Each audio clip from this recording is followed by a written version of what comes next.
Well, it's that time again, but of course I ran late. But anyways, yeah, we're gonna have to take that previous one where I had to wait a week to see that other one. So we're gonna do three shorts, or basically one half of one episode and a full episode in this one. So here we go. Let's end the other one off by talking about Locked Out. Locked Out is a good one. Good one. Oh, it was good. The only messed up part we got, well, thank goodness that apparently Pluto TV all of a sudden instead of said, nah, no more South Park, here's Beavis and Butthead. I'm like, okay, cool. It's like, hey, I'm cool with that. And they showed that their neighbor did have issues remembering their names, and he thinks they're two different people or two different duos. And it's like, okay, cool. So no, his memory is not going bad. This has always been him. It's like, oh well, that's check mark of being like, thought you were actually showing the future here, that his mind is going away, but instead it's more like, no, his mind was kind of already going away. Now his ears have gone away to where he can't hear either. So here we go.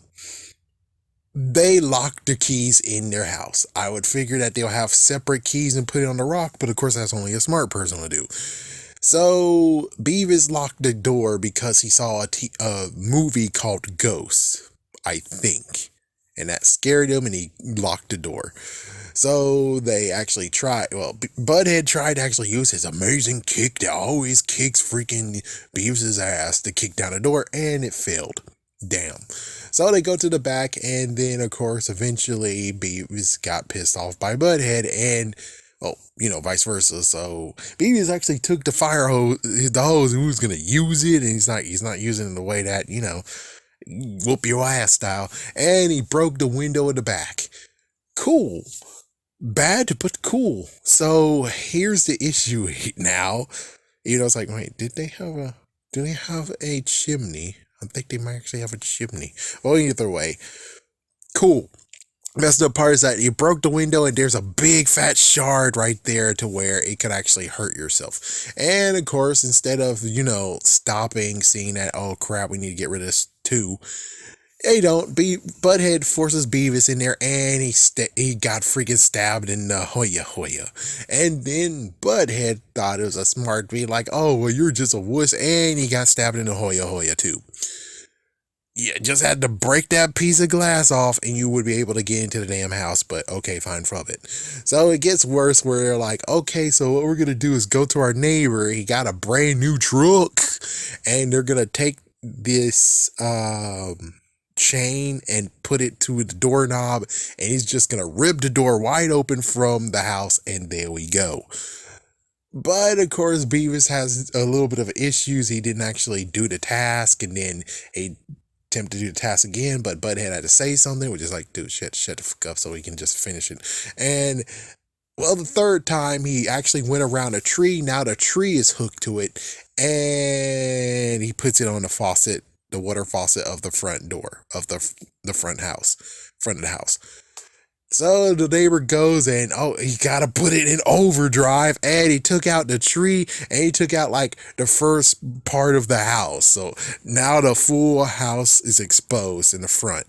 So he's taking that down the street because, well, nope, they actually lied saying that the two troublemakers that aren't them, but is them, actually keyed his car, and he was going to deal some damage to him. And well, now he's driving down the street, wrecking some stuff, and then two police officers pull them over and beat the shit out of them. And Beavis and Butthead, since they now have no covering in the front door or front of the house, they can easily just watch people walk by and, their neighbor getting beaten the freak out by the two police officers. And that's how that one ended. It's like, oh, okay, cool. What about the segment that they did? I think it was a music video. I don't give a shit. It's like, yeah, like this is a music video or something about nature or something. I don't care. Next. So we get into the actual new episode. So first things first was Kidney. This one brings some good development of where it's like you can figure out maybe what happened to one of the characters from the past. So we get to see the past selves if they didn't go into the future, and lo and behold, well, Beavis wants to sit on the couch that actually has some good springs, or lack thereof, because butt is so damn fat, he ruined the springs over there. He wants to sit over there. So basically, he held his bladder and even used a chip clip to hold his bladder in, and he burst both his friggin' kidneys.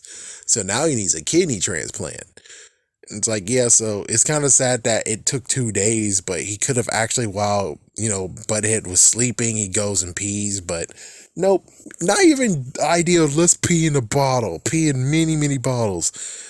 No, none of that idea at all. But anyway, so he has to go get a new kidney, and lo and behold, it is the guy who wears the winger shirt. He shows up, he's losing hair, his hair is gone, oh damn, just like how Butthead is doing. And he's a perfect match. And he's like, okay, well, let's do this, and we're friends and everything. But of course, Beavis and Butthead is completely stupid, the where it's like, no, you're not. No, you weren't. And it's like, do you not want his kidney or not? And apparently, of course, they don't want his kidney. And he had second thoughts, and he was about to say, hey guys, never mind, I'm gonna just pass on this, and they gassed him.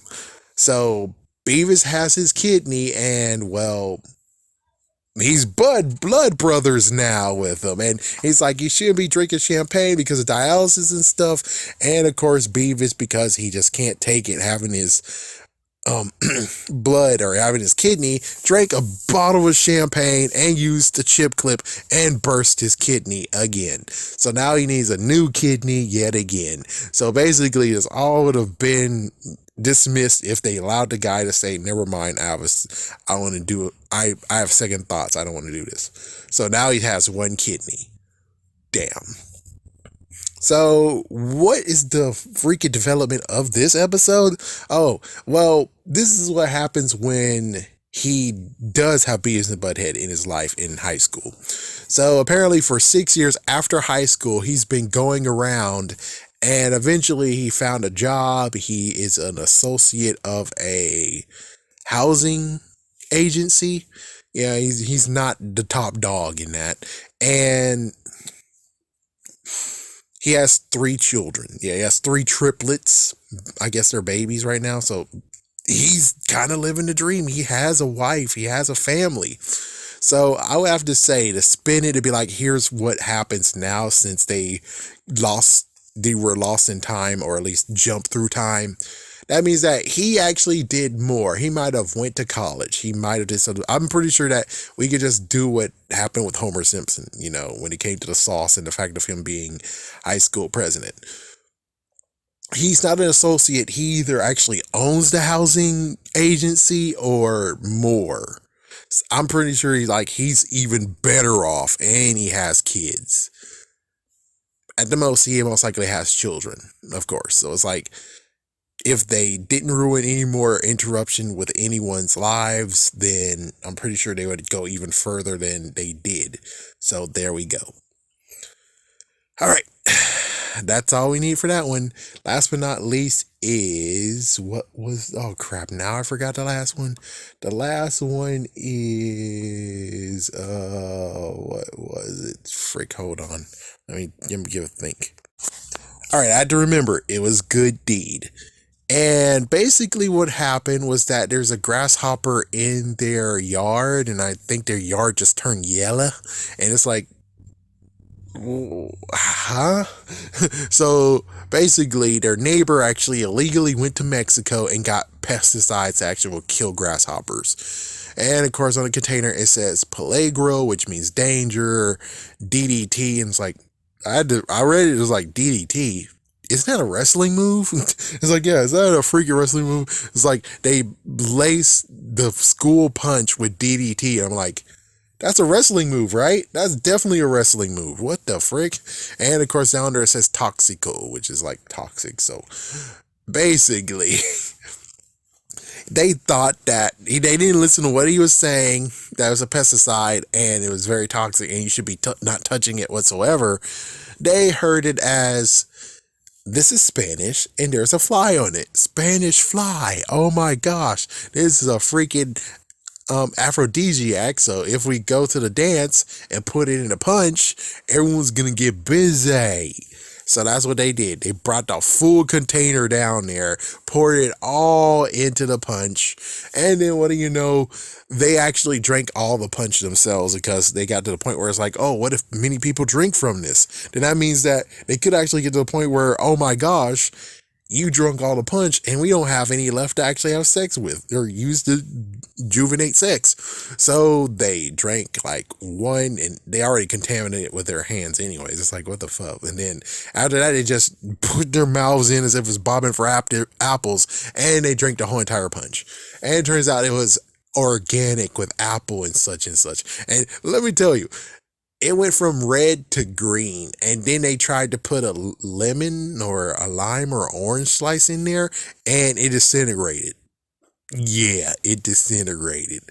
So basically, they have their bellies full, and then they started hurling up a storm. They eventually made it to the hospital, and at first they were like, "Oh my gosh, this gave him severe brain damage." Like, yeah, the other nurse is like, no, that was a brain damage. They came here last month and that was the same exact scan. And it's like, yeah, they had freaking army men in their nose. It's like those men sacrificed their lives for a glory. Glory. So basically, the doctor was done with them and just said, oh, peace out. And well, lo and behold, they both died. We had freaking flat lines. So, not gonna say they're dead, but damn, that's how it ends. It's very, very grim. And there's just one girl, yes, girl singer. I remember that one. It's like it was a girl singer that was having like freaking Lonely O cereal and stuff like that. I'm like, I don't care. And it's like, oh, what kind of girl fully clothed goes into a tub? I'm like, oh, Kesha. She got inspired by Kesha. He got inspired by freaking Kesha. But anyways, yeah, that's it. That's basically it. So out of the whole entire thing, Locked Out was good. Good Deed was like kind of like what the fuck, and the middle one was really like disgusting, but hey, sure, why not? But in the end of it all, at least the good news is that we got some development on one character. That's good. And Locked Out is like, oh, we don't really care, don't we? He's like, you don't really care out there in the future. We don't really care that they could easily call a locksmith. Heck, they don't even have phones. It's like, yeah, they don't have any cell phones whatsoever. It's like, oh, well, fuck. It's like, I would figure if, I guess technically they said that the government said when that they ended that special was that, oh, we built it the same way as it once was. And it's like, maybe you kind of should have put Alexa in this. Yeah, Alexa, unlock the doors. It's like, done. Done. Well, anyways, there you go. Well, let's see what happens next week unless they truly kill Beavis and Butthead, which kind of doubt it. I mean, they had another one where they were stranded out at sea. No one came to save them, so pretty sure they bounced back. It's my most favorite place to be in the whole wide world.